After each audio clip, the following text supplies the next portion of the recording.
So, puri ng Panginoon, kaya sabi ko, pag tayo nag-worship, regular ang ating maganda nga kasi we are testifying that there is God to be worshipped. Actually, this is a testimony. Our life is a testimony. The church is a testimony. The building is a testimony that there is God alive. Testimony to. Kaya okay lang, wag lang practice talaga, half ang volume. Pero pag tayo nag-aawitan, nagpupuri, ni-request ko nga, lakasan ang sound. Itong microphone. Okay lang na, pero siyempre, regular ang sound dito. At meron na akong informal na paalam, kapag worship talaga, accepted na nila. For 30 minutes, marinig nila ang papuri pagsamba. Gusto ko rin talaga marinig nila na may sumasamba dito. Gusto ko rin marinig nila ang mga awitin natin. At gusto ko rin marinig nila ang mga sinasabi natin patotoo at ang salita ng Diyos.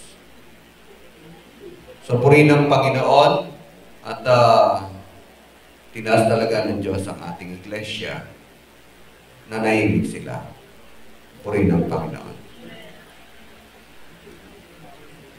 Praise God.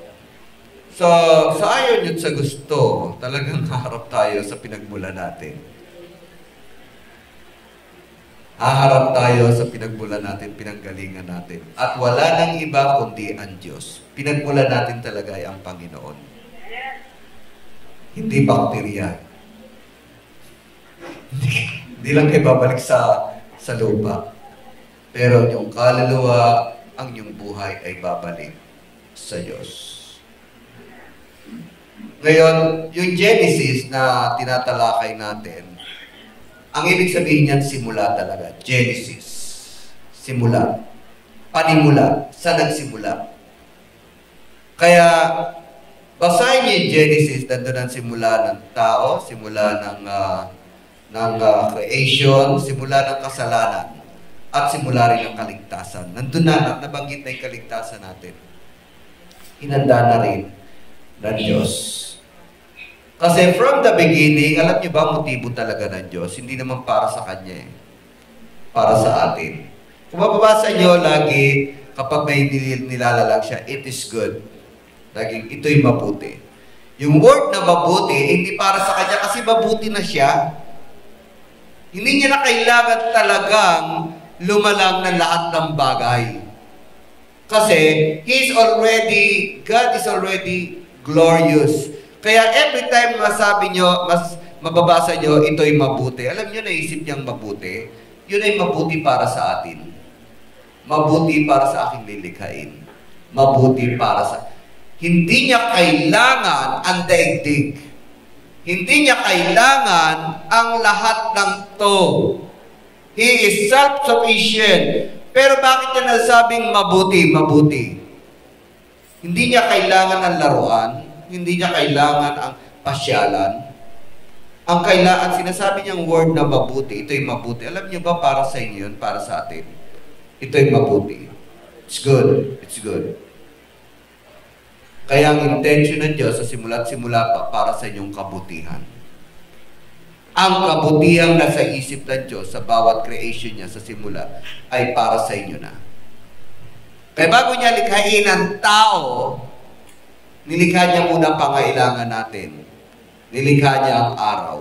Nilikha niya ang daigdig.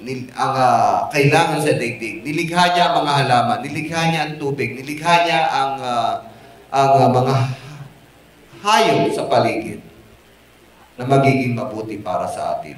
Kaya yung word, it is good. It is good. It is good. The word good is for you. Para sa atin yun. Kaya nga sa simula't simula, ang Diyos ay mabuti. Sa simula't simula, ang pakay ng Diyos sa atin ay mabuti. Sa simula't simula, anumang mangyari sa atin, may kabutihang idudulot ito. Alam niya na. Dahil ang Diyos pag nag-isip talaga, nagplano from eternity to eternity. Yun ang kapangyarihan ng Diyos. Nalalaman niya na mangyayari. Nalalaman niya na ang gagawin nyo. Malalaman niya na magiging desisyon nyo. Malalaman niya na kung kayo'y maniniwala o hindi. Yun ang nakakatakot. Yun ang parting nakakatakot sa Diyos. Kaya better is maniwala kayo sa Kanya. Huwag kayong hindi maniniwala sa Diyos. Alam niya na ang iisipin nyo. Alam niya na ang gagawin nyo. At higit sa lahat, alam niya na ang mas mabuti para sa inyo. Kaya in the beginning, ang intention niya ay para sa ating kabutihan. Kaya walang bahid ng kasamaan ng Diyos. Hindi nyo siya masisi. Hindi dapat kayo matakot. Hindi dapat kayo mangamba. Kasi every time na may nangyayari sa atin, it's all for our good. Kahit yan frustration, kahit yan disappointment. Huwag kayo matakot sa disappointment. Huwag kayo matakot sa frustration. There is no frustration in God, only redirection. Nire-redirect lang kayo para sa inyong kabutihan. Kaya everything we do start from the intention and motive of God. We will go back to God. Kaya nga yan yung dahilan kung bakit mangilin kayo sa Panginoon. Magdasal kayo sa Panginoon. Actually, it is an act of going back to His intention. Okay, maging independent. Ang ayaw talaga ng Panginoon sa tao, yung maging independente. Maging independent kayo sa buhay niyo, maging independent kayo sa isipan niyo. Ayaw niya yan. At the beginning, gusto niya talaga fully dependent kayo sa Kanya.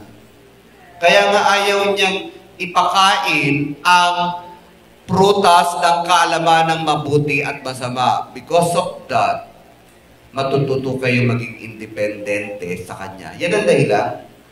Hindi dahil para kayo maging mangmang, hindi. Ayaw niya kayo maging independent kasi kapag kayo may sariling kaalaman, gagawa kayo ng sarili niyong desisyon. Kapag kayo may sariling kaalaman, doon nagsisimula ang takot niyo. Kasi nalalaman niyo eh. Kaya nga binabalik niya yung kaya nga faith like a child. Yung pananampalatayang parang bata. Walang tanong-tanong, walang analysis. Yan talaga, hindi sa mangmangka, Pero talagang in the beginning, ang gusto niya, piliin mo yung buhay. Siya ang buhay. Huwag kang mabuhay na maging independent sa Kanya. Kaya ano nangyari? Ano nangyari nung kinain nila ang bunga? Yun nga, naging independent sila. Ayaw nila makita ang Diyos. Natakot sila sa Diyos. Nagsarili sila. Kaya hindi ng beginning kung bakit ang tao hindi na nanampalataya sa Diyos. Mas gusto nila yung sarili ng isipan. Mas gusto nila yung mag-compute-compute. Mas gusto nila maghusga ng tao. Manghusga ng kapwa. Mas gusto nila na manarili. And that was the result of choosing the knowledge, the fruit of knowledge of good and evil. Ano dinala? Takot, pangamba, kayabangan. Kaya hindi niya talaga gustong ipakain. Sana yun. Kaya lang kinain na natin. Pero God is already ahead. Alam niya naman talaga gusto niya maging independent. Kaya even in the beginning, nagsimula na siyang gumawa ng pamamaraan ng kaligtasan. Yun yung sinabi niya sa babae. Sabi niya sa babae, yung kanyang seed at ang seed mo, devil, ay laging maglalaban. Mula sa seed niya, sa ugat niya, sa kanya, lalabas ang sisira sa iyong ulo. Patayon kapag biro mo. Pag nasira ulo, patayon. Pero ang seed mo naman ay kakagatin ang kanyang heel. So masasaktan pa rin. And that is found in Genesis chapter 3. Talagang pinredict niya na. We will have salvation through Jesus Christ. At nangyari talaga, pinako ang kanyang sakong. Subalit nadurog naman ang kapangyarihan ng dyablo. So in the beginning, even in Genesis, nandun na yung kaligtasan ng tao. So ahead, alam niya na ito'y mangyayari, ahead, gagawa na siya ng kaligtasan ng tao. Ganun kabuti ang Diyos. Alam ng Panginoon ang lahat ng yan. Kaya in Genesis, nandun na yun si Kristo. Seed of the woman. Against the seed of the devil. The seed of a woman will crush the head of the devil. Patay. Ano siya? Turo. Pero masasaktan pa rin ang ating kaligtas, ang ating tagapagligtas. Kakagadin ang kanyang heel. And it really happened. Pinako ang kanyang sakong. So, we will go back to the beginning, to the intention, to the motive of God. Alam nyo, ang tingin din talaga ng Diyos sa atin, hindi naman yung pang-awkward na ginagawa natin eh. Alam niyo, laging tinitignan sa atin ng Diyos, yung bakit mo ginawa yan? Bakit ka nandyan? Bakit mo sinabi yan? Alam niyo, ang tinitignan niya yung motive, intention. The same way, in us, we will go back to the motive of God. Babalik tayo sa motibo ng Diyos. Kaya sa inyo, no? Huwag kayo titingin basta't mag-uusga ng kapwa. Tulad ng Diyos, at tinitignan niya talaga yung intention. Bakit ka nagsisimba? Bakit ka nagbibigay? Bakit bigla ka nagalit? Bakit hindi ka naka-attend? Always look at the motive. And that is God. Tinitignan niya talaga yung pinagmula ng iyong gawa. Pinagmula ng iyong ginagawa. Pinagmula ng iyong iniisip. Even in our law, alam niyo ba, batas natin, tinitingnan din yung motibo. Kapag yan hindi mo naman motive, merong kababaan yan. Okay? Yung intention, iba yung intentionally, iba yung unintentional.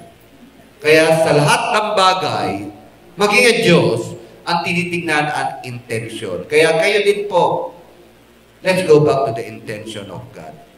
Huwag niyo basta husgahan ng Panginoon. Huwag kayo basta manghihinawa sa nangyayari.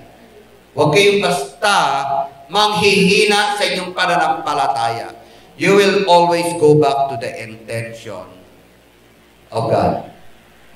Kaya iba, ayaw lang matin kasi nga hindi daw in-answer yung kanilang panalangin. Yung iba, nanghihina ng dumalo rito kasi wala daw pagbabago. Hindi yun. Hindi yun. May mga dahilan tayo sa isa't isa. And the same way, sa inyo, para maintindihan nyo ang sarili nyo, go back to the intention of God. What is the intention of God from the beginning? Okay. God's intention of creation is for man's good. Isipin nyo, walang bahid ng kasamaan ang Diyos. Kaya kahit may nangyayaring hindi maganda sa buhay natin, hindi ito sa minamasama tayo ng Diyos. Hindi ito sa gusto niya masaktan tayo. Actually, every time na nasasaktan tayo, ang totoo nasasaktan din ng Diyos. Kasama natin siya. Karamay natin siya. Kaya lang kailangan para matuto tayo. Para maging dependent tayo. Para maunawaan natin na yung bagay na dapat nating iwasan. May mga bagay na akala natin tama sa gusto natin, pero mali pala sa Diyos. Akala natin, ang babae niyan ay para sa iyo na, yung pala hindi niyo umbuhala, maaari yan ang magdala sa iyo sa kapamakan. Akala mo, yung hinihingi mong swerte ay swerte na talaga, yung pala hindi pa rin yan, pero mas maganda at mas tama upang hindi ka mawalay sa kanyang gawain at sa kanya. Maraming cases ako na ganyan. Kaya sabi ko nga, ang prostration, hindi prostration. It's only redirection. Kasi ang Diyos talaga gusto niya maging mabuti kayo. Maging mabuti ang inyong kalagayan. Kaya you will go back to the intention of God. You have to pray. You have to have a one-on-one to Him. Nakakaya mong sabihin, alam niyo ba, nung minsan maniligawan ako, patay na ako, naiyak ako, kasi ang kinainis ko, bakit ako, hindi ako makaligaw, yung pala may nakanda na. Totoo yun, kasi kinausap na siya ng Diyos. Parang nakakainis kasi, hindi naman ako pangit, ano? Bakit ako lang makasagot? Nainis ako, pray talaga ako, ba't ganun? Pero yung pala, may kinausap na siya. Kaya nagkwentuhan kami. Doon ko na-realize, kapala hindi ako makaligaw-ligaw eh. Sabi sa kanya ng Panginoon, ikaw ba gusto mo ang buhay mo tulad ng mga naglalaba dyan? Ayoko nga. Hindi niya lang at Diyos ang kumakausap sa kanya. Kaya doon ko na-realize, inataka pala talaga sa akin. Kaya pala hindi ako makaligaw-ligaw. So, I was really frustrated. Na-frustrate ako. May mga crush ako, may mga patay na ako sa kanila. Yung gusto ko na sila, kung bakit hindi ko mapasagot.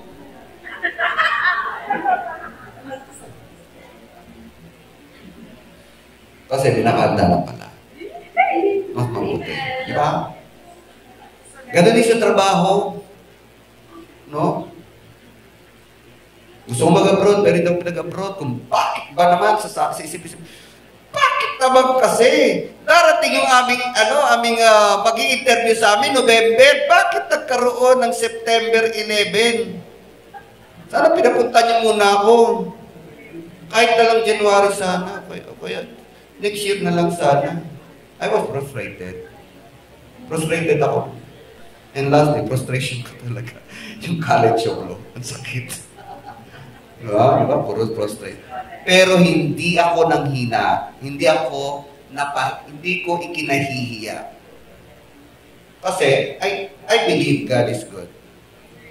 Mabuti ang Diyos. Kaya sa bawat buhay nyo, mabuti ang Diyos. May nakalaan na sa inyo. May nakaprepare na sa inyo. Meron lang magandang bagay para sa inyo. Kaya kung meron kayo, mahalin niyan at may isusunod pa.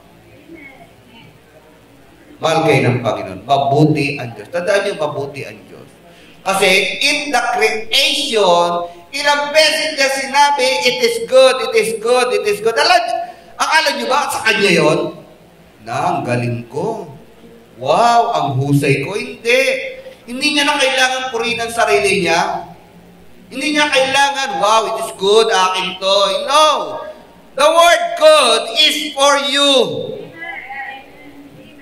Lahat ng sinasabi niya, pag sabi niya ng liwanag, it is good. It is good for men. At kayo, talagang mabuti ang liwanag sa atin. Nang ginawa niya mga halaman, it is good. It is good for us.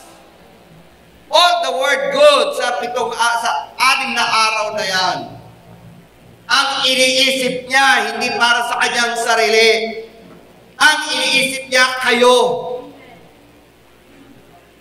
In the beginning, ang plano niya sa atin, kabutihan lamang. Kaya lang tayo nagpasama.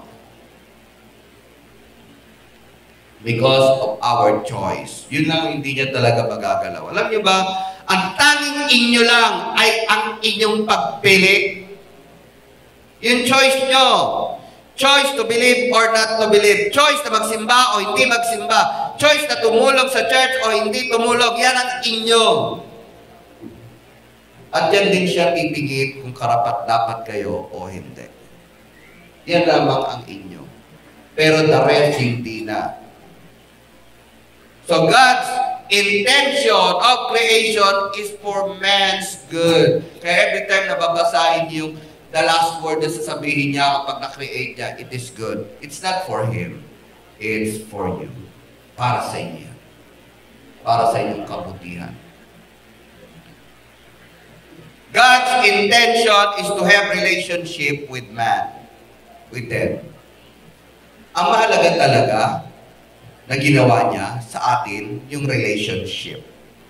Kaya nga sinabi niya, ito hindi nila ma-explain eh, in the image of Him, in the image of God. Actually, relationship yun. Let us make man in our own image because He want to create relationship. At ganun din sa mga relation natin, napakalaga sa Kanya ng relasyon. Napakalaga ng, kaya yung bayo at magpakarami, He wants to build relationship, first to husband and wife, then family, friends, and so on. Because yun yung nagdadala sa atin closer to God and to everyone. at nandun ang ingredient love. And God is love. Kaya sa atin po, ang intention niya talaga is to preserve relationship. Kaya kahit anong mangyari sa inyong pag-aasawa, magtiis na lang kayo basta pa-preserve ang relationship. Di ba na kayo magkalugi-lugi o kaya kayo na nasaktan, ma-preserve lang ang inyong pagiging magkaibigan o magkakapatid. Napakalaga ng relasyon. Uy, nagkikwentuhan na sila. Pakinig ka. Kuya Jules. Di ba? Mas mahalaga ang relasyon. Huwag nating igiit ang gusto natin. Sa lalaki, pag nagka-crush lang, nakakita, wow, ang ganda. May baka naman ng NASA. Pero hindi niya iisip ang relasyon niya sa asawa niya, masasaktan to. Masasaktan ang kanyang mga anak. Kaya niya sarili niya lang iniisip. So gagawa siya ng hakbang, alam niya may crush yung babae, papayagan niya, di naman ako tinukso di gumawa na. O nagkaroon ng relasyon, which breaks the relationship. Nakakasira ng relasyon. Sa asawa, sa anak, at higit sa lahat, nasasaktan din ang Diyos. Pahalagahan niyo ang relasyon na pinuusay niyo ng Panginoon. Kaya ako lang, pagmamalaki ko kayo. Yes, sa Iris kasi kultura na ang teacher may girlfriend. Kultura yan, accepted nila yan. As long as walang nagsusumbong, okay lang. Kultura na yan, ha? Lahat ng mga lalaking gwapo, sigurado, may estudyanteng girlfriend. Karamihan HRM pa. Kasi maganda, maraming sa HRM eh. Pero alam nyo ba, ang tanging teacher doon na hindi nagka-girlfriend, at syempre yours truly. Hindi, ito pinagmamalaki. Ang tawag nila sa akin ay good boy. Yeah. Wala silang makita, wala silang masilip kahit isa, kahit simula. 27 years na ako doon, wala akong naging girlfriend. Kahit na ang ganda ng babae, HRM, pupunta pa sa room ko, sila pa'y nagpipresenta na tulungan ako, nagpaparamdam. Alam niyo, unang naisip, unang-una hindi ako magiging masaya. Nasatisfy ko lang ang last ko. Kasi may sasaktan ako. Sasaktan ko ang asawa ko, sasaktan ko ang Diyos, sasaktan ko ang church. Kaya ito, sinabi ko kay Malen, kapag ako nagkaroon ng relasyong iba, ayoko na magpastor. Nagpapastor pa ako. Ibig sabihin mo, wala, di ba? Ayoko na magpastor. Kasi hindi rin ako makapagsasalita. In-experience ko yan. Alam ko meron akong ginawang mali, sarap na palihim, pero hindi ako makapagsalita. May bumabara dito, kaya ayoko nang maulit. Alam ko yun, kaya ayoko nang ulitin. Kasi once na magkaroon akong hindi magandang ginawa sa pamilya ko, hindi na ako magpapastor. Kaya sa mga pamilya ko, pastor pa rin ako. Pagkakatiwalaan pa rin ako. Yes. Hindi para sa pamilya ko na yun, ha? Hindi na para sa pamilya ko, para sa Panginoon. Para sa Espiritu Santo. Kaya yung relasyon natin, pahalagahan nyo. Huwag nyo i-eat yung laki ng utang nyo sa kaibigan nyo. Masira naman ang inyong relasyon, pangit. Huwag kayo magdimandahan dahil ito ang rights ninyo. Pero nasira ang church, pangit. Nandun pa rin ang relasyon. Huwag niyong ipagmalaki o di kaya huwag niyong igiit ang rights niyo bilang kapatid. Pero bilang magkakapatid naman, nagkakasiraan kayo, pangit. Binild ang inyong relationship. Huwag niyo igiit ang inyong kayabangan. Di bali maging humble kayo. Di bali kayo ng pinakamababa sa magkakapatid. Basta't napipreserve ang inyong relasyon. Ganyang kahalaga ang relasyon sa Diyos. God is a God of relationship. Kaya kung anong may relasyon kayo sa asawa nyo, pahalagahan nyo. May relasyon kayo sa inyong pamilya, pahalagahan nyo. May relasyon kayo dito sa church, pahalagahan natin. Dahil anumang pagpapahalaga na relasyon natin dito, ay pinag-ahalagahan natin ang ating relasyon sa Diyos. Anumang relasyon ang nasisira. Ang una talagang nasasaktan ay hindi kayo. Hindi kayo magkakaibigan na nagkakaaway-away. Hindi kayo magkakapatid. Hindi kayo mag-asawa. Ang una talagang nasasaktan sa nasisirang relasyon ay ang Diyos. In the beginning, God wants to build relationship with us, with our husband, with our spouse, and with our family. Yan ang kalooban niya. Kaya huwag kayong maninira. Huwag nawa kayo ang maging dahilan ng ikasisira ng inyong relasyon. Napakahalaga sa Diyos ang mga relasyong tinatatag niya sa atin. So God's intention is to have relationship with man. And God's intention for man is that, ito nabanggit ko na, God's intention for man is that man should live dependent on Him. Yan talaga design natin. Maging dependent tayo sa Kanya. Kaya nung bumalik si Jesus, natutuwa siya sa mga pananampalatayang parang bata. Dumidepende sa Diyos. Hindi na nagka-count, hindi na nag-a-analyze, hindi na kinocompute, hindi na nagkukumparahan, hindi na nanghuhusga. And that is the relationship God wants with Him. Ang intention niya talaga, fully dependent. Kaya tandaan niyo, bakit hindi pinakain ang bunga ng kaalaman ng masama at mabuti? Para habang di niyo kinakain yon, pinipili niyo buhay, magiging dependent kayo sa Diyos. Ayaw niya kayong maging magsarili. Kasi once naging matalino kayo, yun ang nangyari na nga, no? Mas pipili niyo ang kasamaan at mas hindi magiging independent kayo sa Diyos. At ayaw niya noon, maging independent tayo sa Panginoon. Ayaw niya noon. Ganon ka-sweet ang Panginoon. Ganon kalabig ang Panginoon. Na kung saan, dapat lagi tayong nakadepende sa Kanya. Ang bata, walang magagawa yan, laging nakadepende sa ina. Kaya, kada bunga dyan, nanay. Aalis pa lang, nanay. No? Maasar ka na nga, no? Ba't ka ba sunod na sunod? Ganon ang gusto ng anak, ng Panginoon. Yung bang para talaga, sinabi niya talaga, para tayo dapat bata sa ating pananampalataya. Lagi nilang bukang bibig, nanay, or tatay, kung saan malapit. Dahil alam ng bata, na hindi niya, wala siyang kasiyahan unless niyang ina. Alam ng bata na every time na kailangan niya ng pagkain, nandyan ang kanyang ina. Alam ng bata na ang kanyang kasiyahan ay dumidepende sa gusto ng ina. At yan ang gusto niya. In the beginning, yan talaga ang gusto ng Panginoon. Kaya pinamili yung unang tao. Pwede niyong kainin anything here. Buhay. Pero huwag niyo naman kainin yung yung bunga ng kaalaman at masama. Kasi there will be a time, ang tao, kapag nakakain o nagkaroon ng kaalaman, magiging independent. Huwag kayo maging independent sa Diyos. Intentionally gusto niya maging depende kayo sa Panginoon.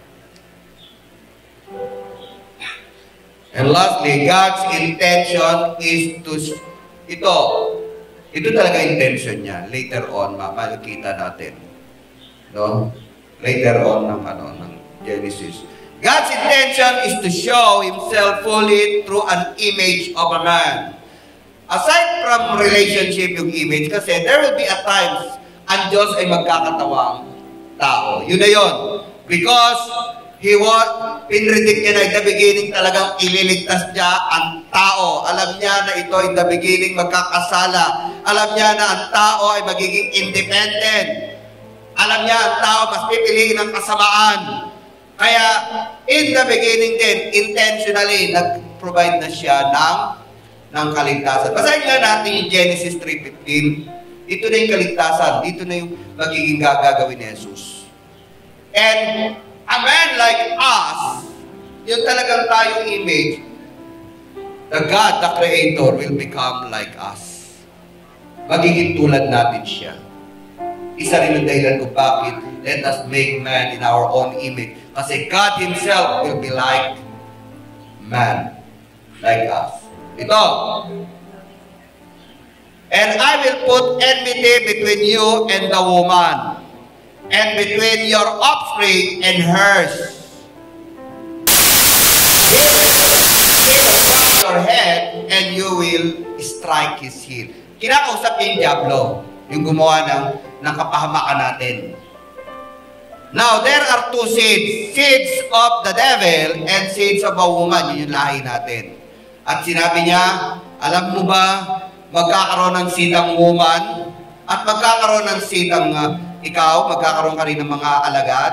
Lagi itong mag-aaway. Pero at the end, ang seed na woman na to was referring to Jesus Christ.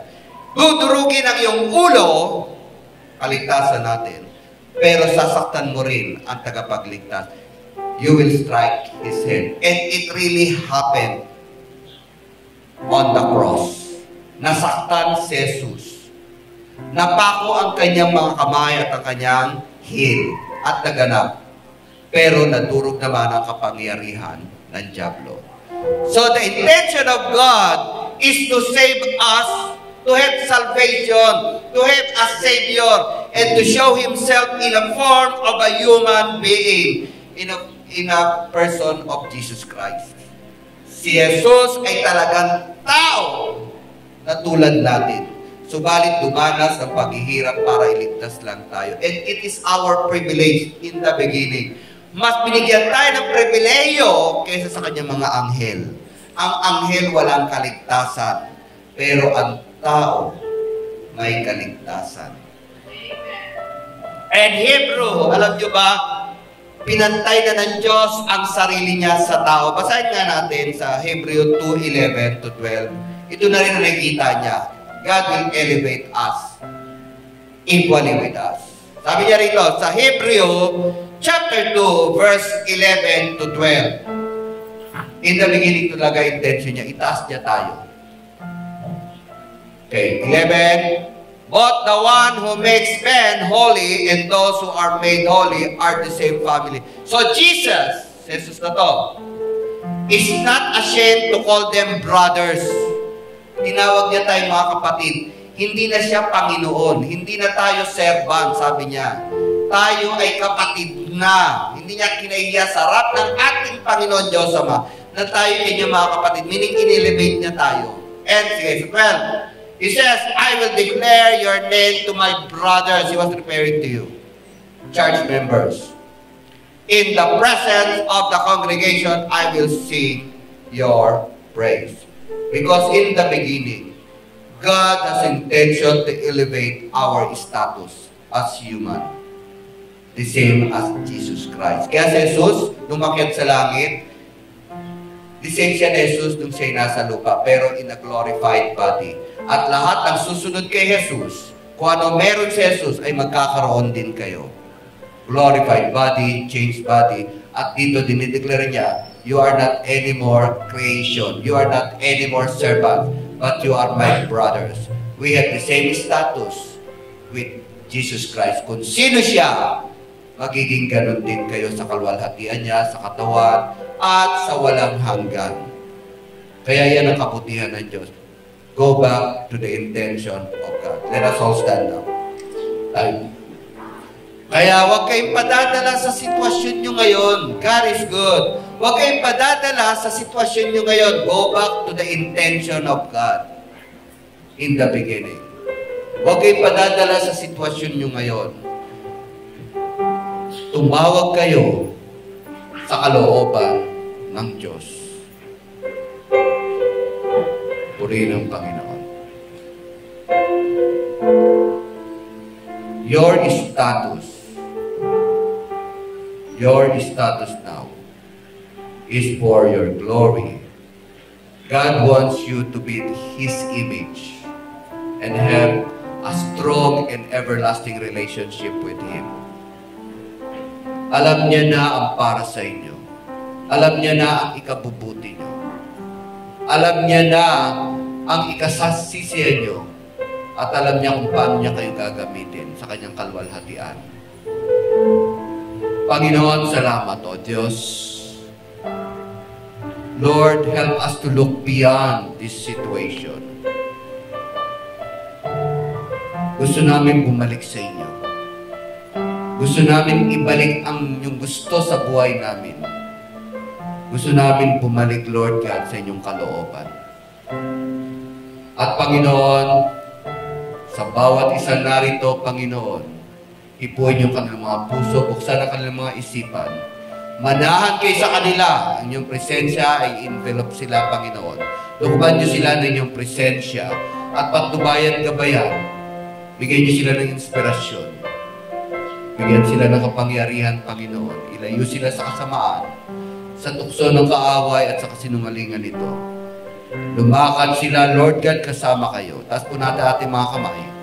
Hindi kayo pagkukulangin ng Panginoon. Lahat ng inyong pangailangan ay ibibigay ng Panginoon. Ayon sa inyong gusto, ayon sa kanyang kalooban, at ayon sa kanyang panahon. Maasahan niyo ang kabutihan ng Panginoon. Sumayin niyo ang kanyang kabutihan at ibigay lahat ng inyong kahilingan ayon sa inyong pangangailangan sa pangalan ni Jesus. Amen. Amen. Pagpalain kayo ng Panginoon.